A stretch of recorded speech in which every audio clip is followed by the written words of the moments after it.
नमस्कार मित्रांनो, आपण विभूती पादामधले वेगवेगळे सूत्र बघतोय. हे सूत्र बघण्यासाठी आपण त्यांना रंजक उदाहरणांची जोड देतोय. आज आपल्याला या विभूती पादामधलं 13वं सूत्र बघायचं आहे. एतेन भूत इंद्रियेषु धर्मलक्षण अवस्था परिणामा व्याख्यातः. या सूत्राचा जेव्हा आपण अर्थ समजून घेतोय तेव्हा सुरुवातीलाच येतेन असं म्हणतात, म्हणजे ज्याप्रमाणे आपल्याला चित्ताचे 3 परिणाम सांगितले, ज्याच्यामध्ये निरोध, समाधी आणि एकाग्रता हे 3 परिणाम सांगितले गेले, त्याचप्रमाणे भूत इंद्रियेषु.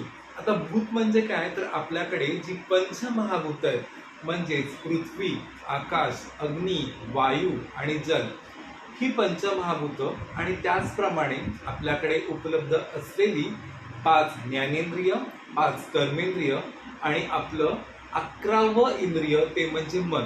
आपल्याकडे ज्ञानेंद्रिय कुठली आहेत, तर आपल्याकडे ज्ञान होण्यासाठी जी इंद्रिय आहेत, म्हणजे मला बघण्यासाठी डोळे, श्वास घेण्यासाठी नाक, चव घेण्यासाठी माझी जीभ, ऐकण्यासाठी माझे कान आणि स्पर्श जाणवण्यासाठी माझी त्वचा, हे जे 5 ज्ञानेंद्रिय आहेत, त्याचबरोबर 5 जे कर्मेंद्रिय आहेत, म्हणजेच माझे हात, माझे पाय, माझी वाणी, माझं जननेंद्रिय आणि माझं प्रजनन इंद्रिय, ही जी 5 कर्मेंद्रिये धर्म लक्षणा अवस्था परिणाम, म्हणजेच एकूण 3 परिणाम यांच्यावरती होतात. धर्म परिणाम, लक्षण परिणाम आणि अवस्था परिणाम. व्याख्याता हे स्पष्ट केलेले आहे. आपण आता हे सूत्र समजण्यासाठी काही रंजक उदाहरणांची जोड ह्यांना देऊया. बघा, जेव्हा आपण एका मातीचं उदाहरण घेतो तेव्हा त्या मातीपासून आपण विविध भांडी बनवू शकतो. कुंभार या मातीला आकार देतो आणि त्यापासून विविध वस्तू बनवत असतो. ही माती जेव्हा सुरुवातीला माती स्वरूपात असते, म्हणजे तिला काहीही आकार प्राप्त नसतो, तेव्हा तिला धर्मी असं म्हणतात. ती कुठलाही आकार प्राप्त करू शकते, पण तिला आकार देण्यासाठी कुंभाराचं जे कौशल्य आहे ते कुंभार उपयोगात आणत असतो. जेव्हा माती या धर्मी अवस्थेत असते, ती तिची मूळ अवस्था असते, सुरुवातीची अवस्था असते. जेव्हा सुरुवातीला ही माती एकदम माती स्वरूपात असते, तिच्यामध्ये पाणी साठवून ठेवण्याची कुठलीही क्षमता नसते, मात्र कुंभार जेव्हा त्या मातीला आकार देतो आणि त्याचे मडके बनवतो तेव्हा ते मडके पाणी साठवून ठेवतो. माती स्वतःचा गुणधर्म बदलते, म्हणजे चेंज ऑफ कंडिशन इथे साध्य होत असते. मातीचं धर्म परिवर्तन या ठिकाणी होत आहे. मातीमध्ये पाणी साठवून ठेवण्याचे गुणधर्म येतात. दुसरा परिणाम म्हणजेच लक्षण परिणाम. सुरुवातीला माती होती, मातीपासून मडके बनले, मात्र कालांतराने हे मडके झिजते आणि फुटते. बघा, सुरुवातीला जी माती होती ती भूतकाळात गेली आणि भविष्य काळामध्ये त्याचा माठ बनला. वर्तमान काळात कदाचित हा माठ फुटेल आणि पुन्हा त्या माठ फुटलेल्याला मातीचा गुणधर्म प्राप्त होईल. हे झालं लक्षण परिणाम. लक्षण हे वेळेप्रमाणे बदलते, म्हणजेच लक्षण हा वेळेवरती अवलंबून असतो असं देखील आपण म्हणू शकतो. तिसरा परिणाम म्हणजेच अवस्था परिणाम.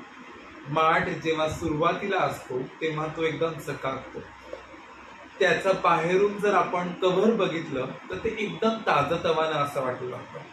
पण जसं जसं आपण या माठामध्ये पाणी टाकतो तो काही कालावधीनंतर झिजतो. काही कालाने कदाचित त्याच्यावरती शेवाळ देखील जळू शकतं, त्याची चकाकी ही नाहीशी देखील होतं. बघा, इथे या माठाची अवस्था सांगितलेली आहे. जसं जसं वय वाढते तशी त्या माठाची अवस्था ही जुनी होत जाते. पंचमहाभूत असतील किंवा ज्ञानेंद्रिय असतील, कर्मेंद्रिय असतील किंवा मन असेल, या सर्वांवरती हे परिणाम जाणवतात. बघा, महर्षी पतंजलीने तसे मनावरती, चित्तावरती परिणाम होतात, तसेच पंचमहाभूत असतील किंवा इंद्रिय असतील यांच्यावर देखील कसे परिणाम होतात ते छानपणे स्पष्ट करून दिलंय. तसं आपण माठाचं उदाहरण बघितलं, मातीपासून माठ यापर्यंतचा प्रवास बघितला, तसंच आपण सोन्याचं देखील उदाहरण घेऊ शकतो. सुरुवातीला सोनं हे सुप्त अवस्थेत असतं, मात्र या सोन्यापासून जेव्हा दागिना बनतो तेव्हा सोनार त्याला घडवत असतो. सुरुवातीला हे सोनं किंवा त्याचा दागिना हा चकाकत असतो, मात्र हा दागिना जुना झाल्यावरती तो जीर्ण होतो, त्याची चकाकी कमी होते. पुन्हा आपण यापासून नवीन दागिना बनवू शकतो. पतंजलीनी जसं हे 13वं सूत्र सांगितलेलं आहे, तशी आपल्याला पुढची सूत्र देखील बघायची.